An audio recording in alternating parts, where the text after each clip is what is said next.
तो good morning बच्चों, कैसे हैं आप लोग। तो अभी लास्ट क्लास में तो हम लोग कोरोजन के बारे में पढ़े थे कि व्हाट इज़ कोरोजन, क्या है आपका। काउज ऑफ कोरोजन हम लोग पढ़ चुके थे, टाइप ऑफ कोरोजन हम लोग पढ़ चुके थे। ठीक है, आई होप कि आप लोग को समझ में आ गया होगा। अगर एनी डाउट अगर आपके पास है तो आप मेरे को कमेंट बॉक्स में कमेंट करना, मैं वो डाउट क्लियर कर दूँगी। और एक दिन मैं लाइव सेशन भी रखूँगी, तो उस लाइव सेशन में मैं आपका जो भी डाउट होगा वो आप क्लियर कर सकते हो। तो चलिए अब हम लोग आगे के टॉपिक में जो फॉर्म्स ऑफ कोरोजन है आपका वो हम लोग पढ़ेंगे। There are many forms of corrosion in which galvanic corrosion and differential aeration corrosion I discussed in the previous classes. So next is the underground or soil corrosion. So what is soil corrosion? Soil corrosion which occurs due to the soil is called the soil corrosion. इसको समझने के लिए सबसे पहले आप ये समझो कि जब आप देखे होगे ना कि अंडरग्राउंड, ग्राउंड के नीचे जब देखे होगे बहुत सारा पाइपलाइन जाता है या केबल जाता है, तो जब वो क्या होता है ना, मतलब किसी भी चीज़ पर्पज़ से हमारा पाइपलाइन हम लोग बिछाते हैं, कभी केबल बिछाते हैं बिजली के लिए चाहे पानी के लिए, तो क्या होता है कि जब वो पाइपलाइन हम लोग ग्राउंड के नीचे बिछाते हैं, ये पाइपलाइन क्या होता है आपका एक टाइप ऑफ सॉइल से दूसरे टाइप के सॉइल से गुजरता है। क्योंकि सॉइल जो होता है ग्राउंड के नीचे वो जरूरी नहीं कि आपका सिमिलर टाइप का सॉइल मिलेगा आपको। तो क्या होता है कि सपोज ये पाइपलाइन कभी आपका क्ले से गुजर रहा है तो कभी वो आपका सैंड से गुजर रहा है। ठीक है, तो क्या हो रहा है यहाँ पे डिफरेंट एरेशल कोरोजन यहाँ पे होता है। एक्चुअली क्या होता है, क्या मतलब क्ले में आपका ऑक्सीजन का कंसंट्रेशन जो होगा वो ऑब्वियसली बात है कि वो कम होगा। ठीक है, जबकि आपका सैंड में ऑक्सीजन का कंसंट्रेशन जो होगा वो आपका अधिक होगा। क्ले एंड सैंड के बीच में आपका डिफरेंशियल एरेशन होगा, मतलब ये हुआ कि concentration of oxygen is different in both the cases. ठीक है, तो क्ले जो है इस केस में act as an anode, because यहाँ पे क्या हो रहा है आपका, यहाँ पे ऑक्सीजन का कंसंट्रेशन आपका कम है, which I already discussed in the previous classes में। और सैंड जो है ना वो एक्ट एज ए कैथोड। तो जैसे ही आपका ये पाइपलाइन आपका क्ले और सैंड से पास हो रहा है, तो यहाँ पे आपका तुम देख रहे हो कि पोटेंशियल डेवलप हो गया है, पोटेंशियल डिफरेंस, जिसकी वजह से जो पाइपलाइन आपका क्ले से पास हो रहा है वहाँ पे आपका कोरोजन होगा, क्योंकि clay act as a anode. The next form of corrosion is the crevice corrosion. Crevice corrosion क्या होता है आपका, तो सबसे पहले तो ये crevice corrosion is a wet corrosion होता है आपका। Crevice corrosion occurs between two joining surface which may be metal और metal non-metal crevices. सपोज आप इस एग्जाम्पल में देखो, इस फिगर में आप देखो, यहाँ पे आपका दो मेटल क्या कर रहा है, वो ज्वाइंट हो रहा है आपका। ठीक है, तो इस ज्वाइनिंग साइड पे आप बीच में देखो जो येलो वाला पार्ट हो रहा है आपका, इस जगह पे जहाँ पे ज्वाइनिंग है वो उस एरिया में आपका ऑक्सीजन का कंसंट्रेशन जो होगा वो कम होगा rather than the other area. ठीक है, तो इसमें क्या होगा, फिर से आपका पोटेंशियल डिफरेंस डेवलप हो जाएगा। ठीक है, तो जो जॉइंट वाला एरिया है वो आपका एनोड की तरह काम करेगा एंड द अदर एरिया जो है ना वो आपका कैथोड की तरह काम करेगा due to the different concentration of oxygen. ठीक है, जिसकी वजह से यहाँ पे जैसे ही आपका एनोड और कैथोड बन गया आपका, तो क्या होगा, आपका कोरोजन आपका स्टार्ट हो जाएगा। तो मैं एक बार इसको पढ़ देती हूँ। In crevice corrosion the joining surface area has low concentration of oxygen as compare to the other area, जो कि मैं आपको बता चुकी। जो ज्वाइंट एरिया है वो आपका कंसंट्रेशन ऑफ ऑक्सीजन यहाँ पे कम होगा। ठीक है, तो यहाँ पे ये एक्ट करेगा आपका एनोड की तरह। The portion with lower concentration of oxygen becomes anode and the portion with higher concentration of oxygen act as a cathode. ठीक है, तो अब एनोड पे क्या हो आपका, तो oxidation occurs at the anodic area पे while reduction occurs at the cathodic area पे। अब ऑक्सीडेशन में क्या होता है आपका, ऑक्सीडेशन में मेटल जो होता है ना दे लॉस इलेक्ट्रॉन एंड क्या बनाएगा आपका, दे फॉर्म पॉजिटिव आयंस। तो इस केस में मेटल जो आयरन है आपका वो आपका 2 इलेक्ट्रॉन को लॉस करेगा आपका और Fe2+ आयरन प्लस 2 इलेक्ट्रॉन बनाएगा। यही आपका ऑक्सीडेशन हुआ जो कि आपका एनोड पे हो रहा है आपका। ठीक है, the electron which generate on the anodic area now move from anode to cathode, ठीक है। वहाँ पे क्या होगा कैथोड पे आपका ये इलेक्ट्रॉन जो है ना आपका, वो जो आपका फ्री ऑक्सीजन है आपका, वो इस इलेक्ट्रॉन को गेन करेगा और वहाँ पे आपका रिडक्शन ऑकर्स हो जाएगा, रिडक्शन आपका स्टार्ट हो जाएगा। तो आप देख सकते हो क्या कि कैसे क्रिवाइज कोरोजन हो रहा है यहाँ पे। तो एनोड और कैथोड यहाँ पर डेवलप हो गया है, कैथोड पे रिडक्शन हुआ है, एनोड पे आपका ऑक्सीडेशन हो गया। ओवरऑल रिएक्शन आपका क्या होगा, Fe2+ आयन जो है आपका हाइड्रोक्सिल आयन जो आपका कैथोड में डेवलप हुआ उससे रिएक्ट करके आपका फाइनली कोरोजन प्रोडक्ट बनाएगा। आप येलो येलो प्रेसिपिटेट देख रहे हो ना बीच में एनोड पे, यही आपका कोरोजन प्रोडक्ट हो गया आपका, ठीक है। तो ये क्रिवाइज कोरोजन आपका, इसका एग्जाम्पल क्या आपका, इसका एग्जाम्पल नट हो गया, बोल्ट हो गया, डिवर्ट्स हो गया। तो ये सब क्या हो गया क्रिवाइज, यही सब आपका एक क्रिवाइज बनाता है, यही आपका क्रिवाइज कोरोजन का एग्जाम्पल हो गया, ठीक है। अब ये बोल रहे हैं कि क्रिवाइज कोरोजन के बारे में बता रहा है कि crevice corrosion occur at crevices because solution are retained at such places which take longer time to dry out. आप सेकेंड वाले पिक्चर में देखो, यहाँ पे ये क्रिवाइस बनाया हुआ है। यहाँ पे अगर मान लो कोई केमिकल गिरा हुआ है तो इस केमिकल को ड्राई होने में बहुत टाइम लग जाएगा। दूसरी बात कि यहाँ पे आपका ऑक्सीजन का कंसंट्रेशन जो क्रिवाइस में वो आपका कम हो जाएगा, बल्कि बाहर वाले सरफेस पे ऑक्सीजन का कंसंट्रेशन जो है वो हाई हो जाएगा। तो ऑब्वियस बात है कि आपका एनोड एंड कैथोड वो आपका जनरेट हो गया, और जैसे ही आपका इलेक्ट्रो केमिकल सेल डेवलप हो गया है आपका, तो कोरोजन उस एरिया में आसानी से हो पाएगा। तो crevices area has lack of oxygen, सही है, and thus become act as a anode, जहाँ पे कि आपका कोरोजन आपका स्टार्ट हो जाएगा। The exposed area act as a cathode, जो बता चुके अभी आपको है। Crevice corrosion is thus accelerated attack at the junction of two metal exposed to corrosive environment, ठीक है। पिक्चर 3 में आप देखिए ये एक नट है जो कि आपका इसमें लगा हुआ है, मेटल में लगा हुआ है आपका, ठीक है। तो वो देखो जो ऊपर वाला पोर्शन है जो एक्सपोज किया हुआ आपका एटमॉस्फेरिक तरफ जो है आपका, वो आपका एक्ट करेगा कैथोड की तरह, क्योंकि वो लिखा हुआ वेल एरेटेड, मतलब इसमें वेल ऑक्सीजन का कंसनट्रेशन आपका हाई है।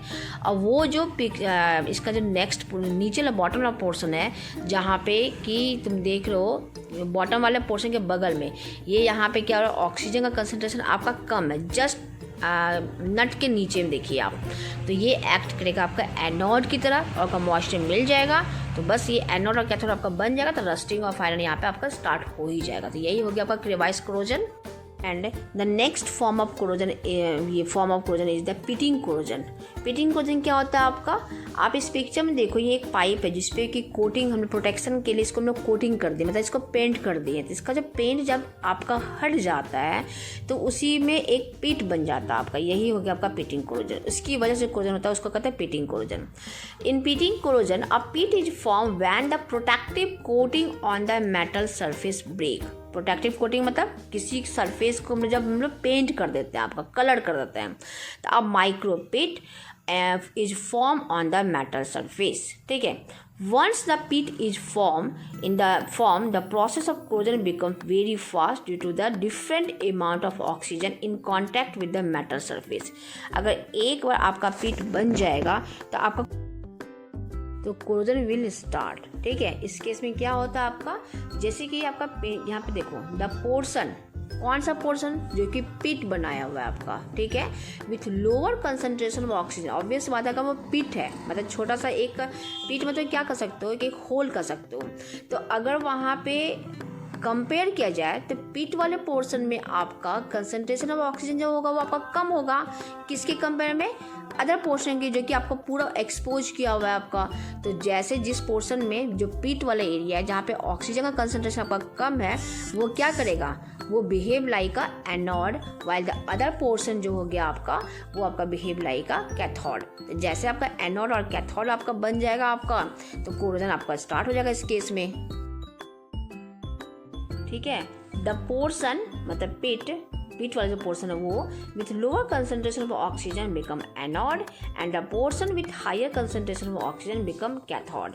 तो एनोड पे आपका क्या होगा, oxidation occurs at the anode by the loss of electron and by the formation of positive ions and क्या बोल रहा है, this electron is moved from anode to cathode and reduction occurs at the cathode by the gain of this electron, ठीक है, and the formation of negative charge OH minus ion। तो anode पे आप देख रहे हो Fe जो है वो लॉस इलेक्ट्रॉन को लॉस करके Fe2 प्लस आयन और प्लस 2 इलेक्ट्रॉन लॉस कर दिया आपका, कैथोड पे ये इलेक्ट्रॉन को गेन करके आपका हाइड्रोक्सिल आयन जनरेट हो गया आपका। ओवरऑल रिएक्शन आप नीचे यहाँ पे देख सकते हो कि FeOH का होल 3 बना लिया, यही आपका कोरोजन प्रोडक्ट हो गया। पिट कोरोजन को समझने के लिए चलिए मैं आपको एक अच्छा सा एग्जाम्पल बताती हूँ। सपोज यहाँ क्या बोला, consider a drop of water resting on the surface of the metal.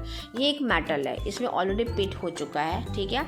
यहाँ पे इसके ऊपर क्या हुआ, हम लोग एक वाटर का ड्रॉपलेट डाल दिया। अब ये वाटर ड्रॉपलेट जब जिस पे रेस्ट कर रहा है, तो जो एरिया है आपका पिट वाला एरिया है जिसके ऊपर वाटर ड्रॉपलेट है, वहाँ पे आपका ऑक्सीजन का कंसनट्रेशन कम हो जाएगा, वाइल द अदर एरिया जो अनकवर्ड एरिया है जिससे कि वाटर से नहीं आपका ढका हुआ है, वो एरिया जो है ना वो उस पर ऑक्सीजन का कंसंट्रेशन अधिक हो जाएगा। तो एनोड और कैथोड इस जगह पे आपका जनरेट हो गया है। So again I repeat it, ठीक है। Suppose consider a drop of water resting on the surface of the metal, okay, and this metal has a small pits in the centre, okay. Now the metal surface which is covered by the drop of water has low concentration and thus act as a anode, and the uncovered metal surface due to high concentration of oxygen act as a cathode, ठीक है। तो क्या होगा आपका इस case में, तो जो एनोडिक वाला पोर्शन है आपका वो वहाँ पे क्या होगा, आपका oxidation occurs at the anode. यहाँ पे क्या होगा, during oxidation the metal ion loses electron and becomes positive and क्या होगा वो आपका and form positively charge cations, ठीक है।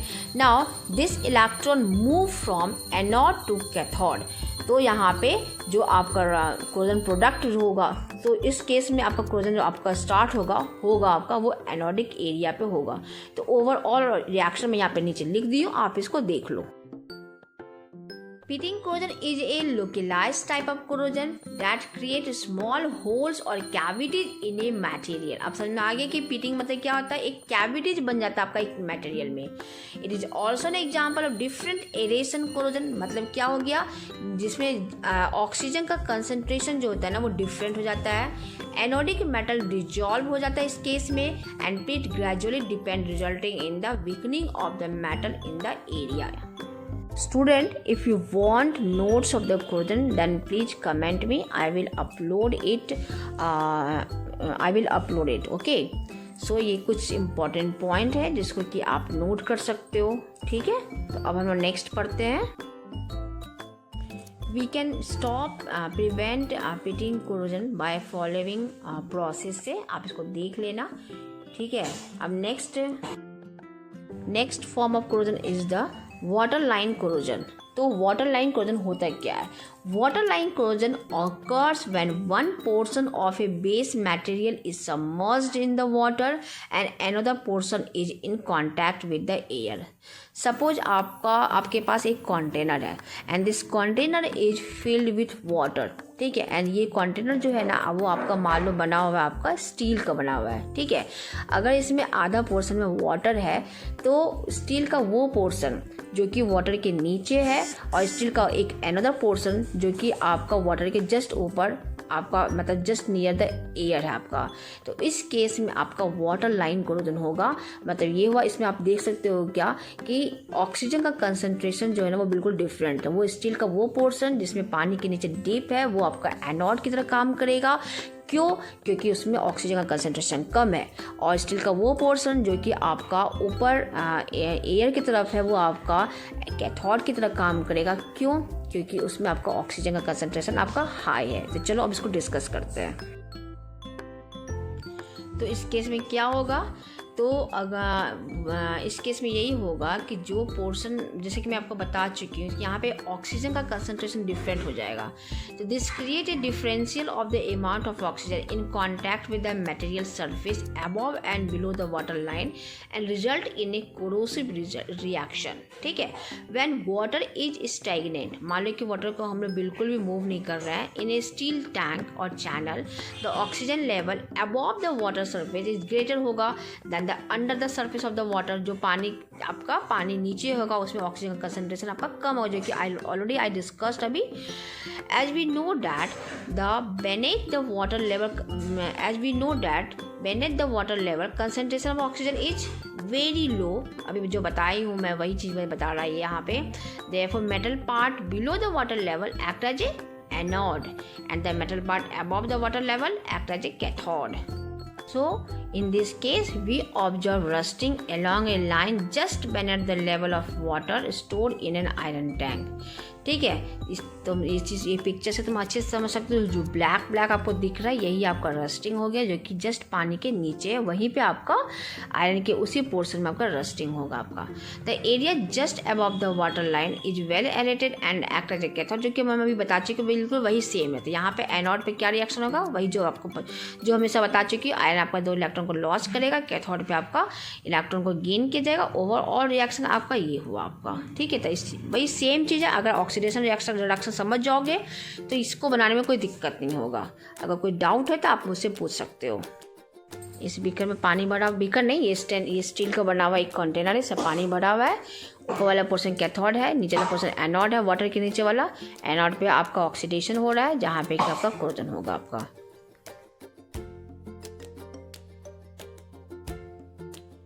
So next form of corrosion is the stress corrosion. It occurs due to the presence of a stress on the material.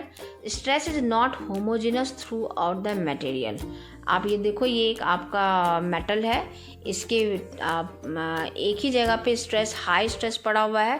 तो ये जिस पे आपका हाई स्ट्रेस पड़ रहा है, जैसे हम लोग हैमर से मान लो किसी मटेरियल को हम लोग क्या करते हैं, हीट करते हैं। तो जिस पोर्शन पे हम लोग हैमर से बार बार हीट करते हैं तो उस पर आपका स्ट्रेस अधिक पड़ेगा, और जहाँ पे हाई स्ट्रेस होगा वो आपका एक्ट एज ए एनोड की तरह वो आपका एक्ट करेगा। और बाकी एरिया जहाँ पे कि स्ट्रेस नहीं है वो आपका कैथोड की तरह काम करेगा। Higher stress, higher will be the rate of corrosion.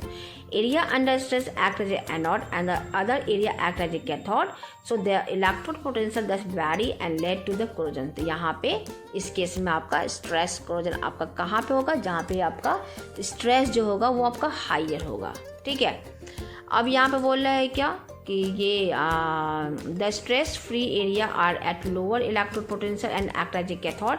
ये कुछ पॉइंट है जिसको कि आप आराम से नोट कर लो। एनी डाउट अगर होता है तो फिर आप मुझसे पूछो, मैं आपको बताऊंगी, क्योंकि ये बहुत ही लंबा चैप्टर है, मैं एक एक पॉइंट को अच्छे से एक्सप्लेन नहीं कर पाऊंगी, टाइम बहुत कम है।